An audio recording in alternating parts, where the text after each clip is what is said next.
year-on-year between April 2022 and March 2023, bolstered by the release of mass appeal films like Pathan and KGF 2. Spends on flight tickets rose by 83% YOY, spends on dining out more than doubled during the year, and broadband spending, however, dropped by almost 80%. Now, these are just some of the interesting findings of Razorpay's latest payment report for the year ending March 2023. And to take us through some of the highlights of this, joining me now is Rahul Kothari, who is the Chief Business Officer at Razorpay. Rahul, thank you for your time here on Startup Street. And if I could start by asking you, the report has some very interesting findings, difficult to sum all of it up, but what were the top 3 highlights, if you will?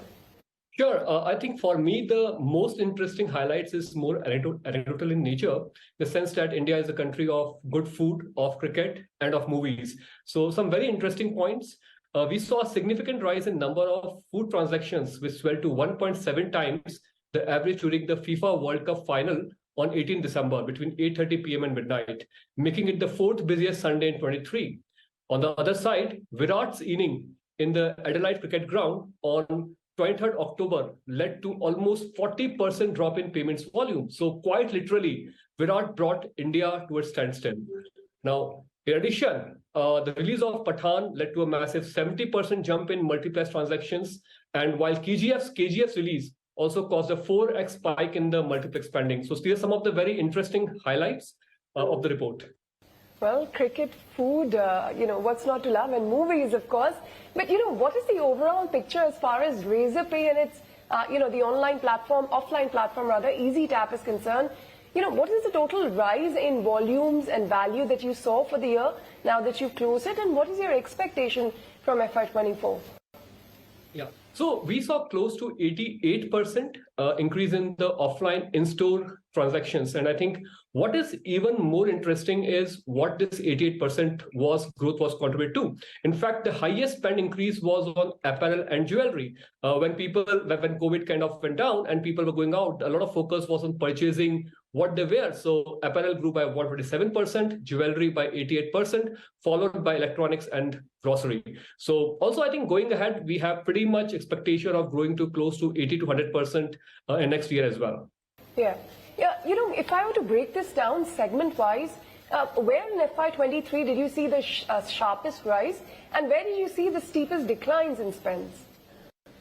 Well, the sharpest rise was in overall entertainment and multiplex spends, close to 173%. I think people were pretty much bored of watching movies in-house, and they really wanted to go out and see some good movies. And also, I think some of these great movies which came out really helped it. The sharpest decline we saw was on the broadband spends, specifically in the metros. And I think mostly because people had more than one broadband connections because work from home was very prominent, and also high-speed broadband connections because of work from home or watching a lot of OTTs, that we saw a significant drop close to 80% over this period. But, Rahul, whenever we talk about this kind of an increase, and we've seen this several times in digital payments and spends after the pandemic, a lot of the time this is tend to be attributed to the pent-up demand because of the lockdown period. How much, of course, I don't know if you have numbers to this, but how much of the actual rise in spends is because of other factors like income growth versus just pent-up demand? Well, these payments trends are mostly certainly a reflection of both the huge pent-up demand for travel and reopening of theaters, restaurants, and other public spaces, and an actual rise in spending. While we see heightened footfall in theaters and restaurants, we must also factor in how people are moving their expenditure towards experiences. With rise in spends on travel, hotel accommodation, and dine-outs, we are witnessing a change in consumer behavior and aim towards optimizing their spends for experiences. So, at large, while we still owe the resurgence in spending appetite to India's successful vaccination drive involving more than 2 billion doses, but at the same time, I think there's a significant shift in where the spend is happening, which I said is in terms of having more experiences, and that's what we continue to see a shift towards.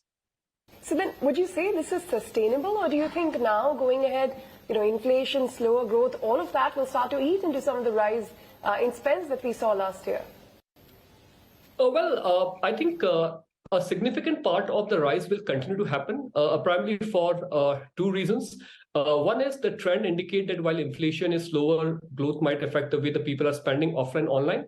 India will continue the momentum of resurgence. At the same time, I think the overall shift of payments from cash to digital means is also one of the primary drivers which will continue to drive the growth over the next few years. All right, Rahul, thank you so much for joining us and taking us through the highlights of this interesting report that you've released. Many thanks. It was a pleasure speaking with you. Moving on, cold chain market.